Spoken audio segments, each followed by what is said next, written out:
Today we are working Psalm 58. Psalm 58 is one of the cursing psalms.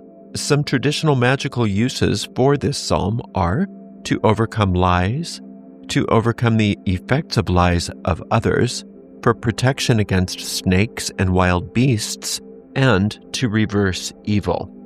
Today I'm going to be working Psalm 58 to stop evil and break wicked powers.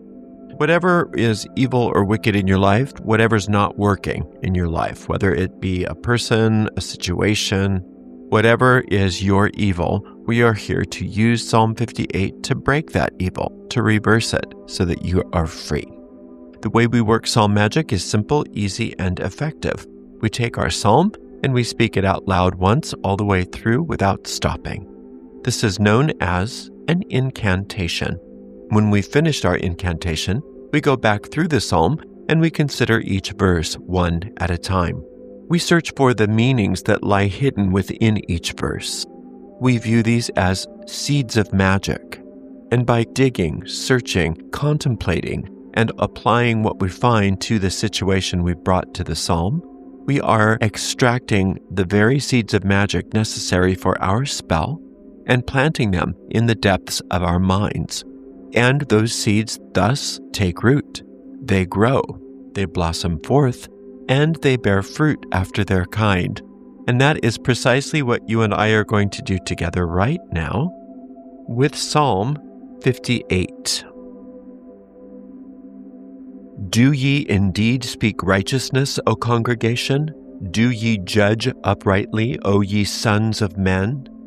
Yea, in your heart ye work wickedness.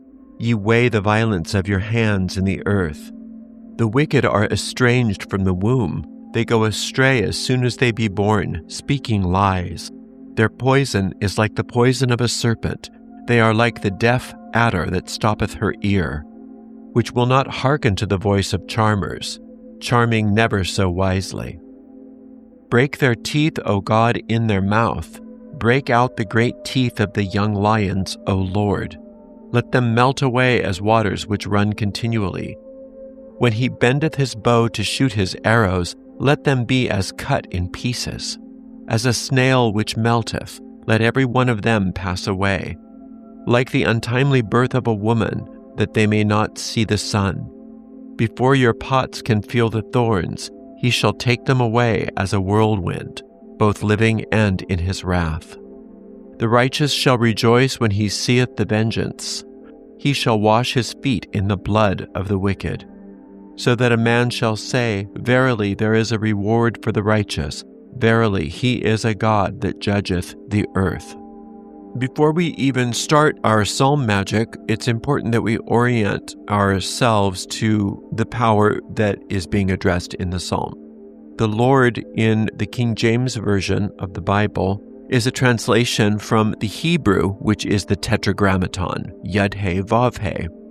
This is the secret name of God in the Hebrew tradition, but it's simply a symbol for psalm magicians, for the one power, the one force, the one source, the one substance in all the universe. And there is but one. Since we understand there is only one power, there is nothing that can oppose it, nothing that can thwart it. And because we are one with this power, our success in this psalm spell is assured. It starts out with, Do ye indeed speak righteousness, O congregation? Do ye judge uprightly, O sons of men? Now, when we speak to the congregation in Psalms, we are speaking to our thoughts, the collection of thoughts, especially the collection of thoughts that is in our surface mind. Remember that what we think with our surface mind is what we are, over time, impregnating the deep mind with, and will eventually be shown to us in our experiences on the screen of space. Do you indeed speak righteousness, O congregation? Do ye judge uprightly, O ye sons of men? Are we entertaining the thoughts of what we want, or are we entertaining the thoughts of what we don't want? Every time you speak, it's an act of will. So you could think of your speech as being your will. Now, it's impossible to monitor all your thoughts, but you can monitor your speech. And we are being asked in this psalm to do that very thing. Monitor our speech. Don't say things idly that we don't want and that we don't mean. Mean what we say and say what we mean. Yea, in heart ye work wickedness. Ye weigh the violence of your hands in the earth. Now it's talking about the ego mind here. And when we are allowing ourselves to be co-opted by our own egos and allow ourselves to just go along with the law of averages, either within our own mind or with the group mind, then we get what we get. And so whatever it is that you've brought to the psalm, whether it be bad behavior from people, whether it be financial problems, whether it be an illness, relationship issues, whatever is going on in your life that you're calling your evil, it's telling you that your own thoughts are working wickedness in their heart. And the heart is the deep mind. It's telling you that your own thoughts are depositing seeds into the fertile ground of your deep mind that you don't want. And you need to know that, and you need to reverse it. When it says, yea, in heart ye work wickedness, ye weigh the violence of your hands in the earth, whatever you're thinking is going to come about. So those so-called violent thoughts that you're thinking, you are going to reap the results of those eventually. So it's time to stop. The wicked are estranged from the womb. They go astray as soon as they be born, speaking lies. The lies don't exist in the mind of the infinite. All of the thoughts that are causing us problems are not the will of the infinite and are not seen by the infinite because they are nothing more than an illusion, a hallucination, a fantasy. When we say things or think things that are contrary to the will of the infinite for us, it's not that we can't have those things. It's just that the only way we can have those things is in the realm of a hallucination or nightmare. Nothing can be anything other than what the infinite wills it to be. And the infinite wills that you be happy. The infinite wills that you be successful, that you be wealthy, that you shine on every level. Anything that doesn't look like that, it's because of erroneous thoughts, either by you or by society at large that you've bought into, maybe by habit of tradition in your family, ways of thinking and acting and being that have been handed down from generations, also sometimes known as family curses. So it doesn't matter how you got into this habit of thinking things up that are not good for you. You are now being shown that you can stop it. You can be the end of this tradition right here, right now. So when it says, the wicked are estranged from the womb, they go astray as soon as they be born, speaking lies. The lies of the ego are estranged from the womb. They have no reality. They have no substance to them, which is good news, ultimately. Even though our circumstances that are so bad seem very real, ultimately they have no substance. Their poison is like the poison of a serpent. They are like the deaf adder that stoppeth her ear. Now, you can personify these things. Look at people in the world that are just so awful. Just some people that are just so awful, and they don't want to hear it. They're never going to be convinced to change their behavior. That's the deaf adder that stoppeth her ear. Use those as examples of the tendency of your own negative thinking to not want to change, to not want to listen, to not want to see sense. When you learn that you have the power to change your life with your mind, it can sometimes be something that is easily rejected by us because we can say, well, I can think positive thoughts until the cows come home. It's not going to make any difference. Well, that's because your thoughts are like this deaf adder that stoppeth her ear. We started this out by addressing the congregation. We're talking to all of those thoughts. You'd better change because otherwise you're just going to be annihilated. We've started this very powerful spell today to clean out from our mind all of these thoughts that are causing whatever evil it is that we want to overcome. And so we're giving them fair warning. We're giving all of our thoughts fair warning because we are changing the totality of our thinking. We're changing the entire congregation in our mind here. Which will not hearken to the voice of charmers, charming never so wisely. Think of yourself as a magician.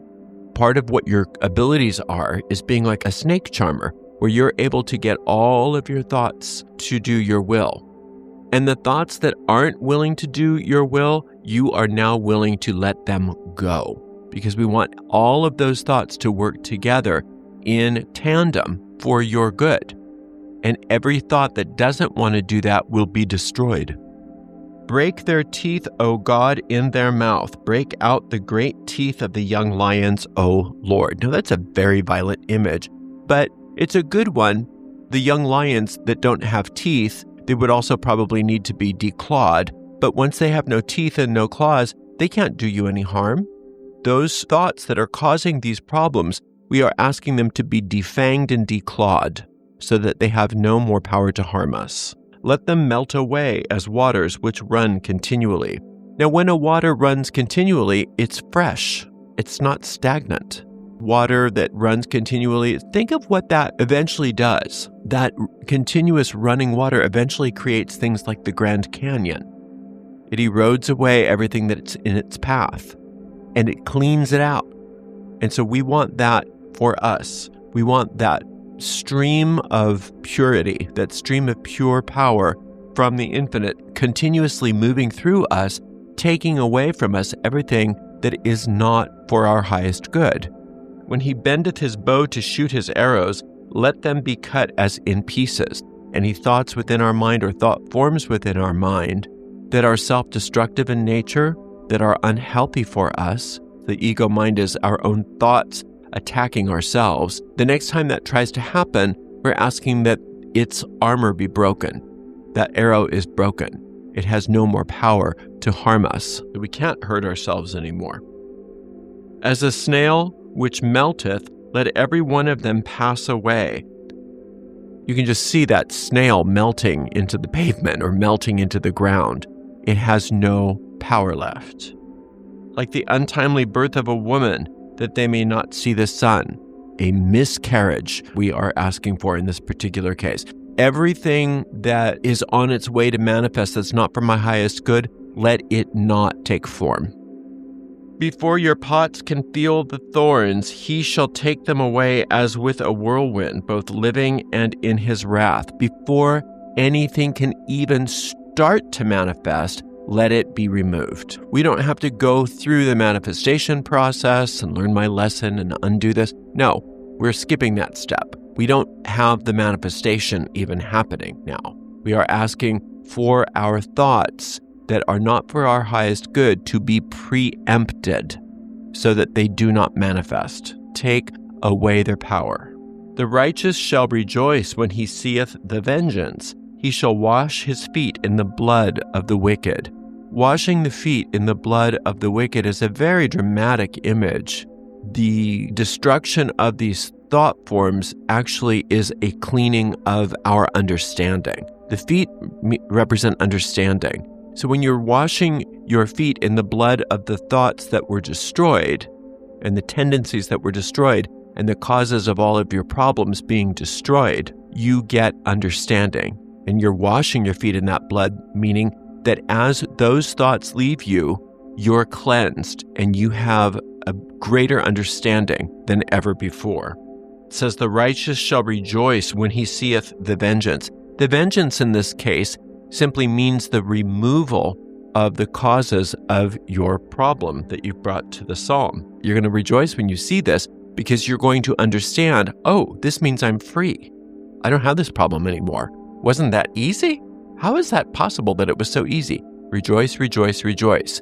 Remind yourself to have joy and to express joy and to feel joy. Don't tamp down on that joy. Rejoice, rejoice, rejoice as soon as you see this, because that expedites your experience of freedom.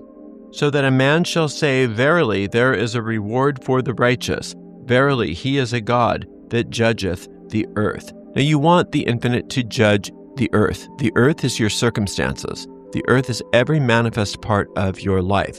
If the infinite judges every part of your manifest life, that means that it gets tweaked. It gets recalibrated. It gets reorganized, reordered, so that it becomes everything that contributes to your happiness, and everything that doesn't contribute to your happiness is removed. So we definitely want the infinite judging the earth in this case. And when it says that there is a reward for the righteous, That is a statement of fact. The infinite wants to reward you, wants to give to you unceasingly.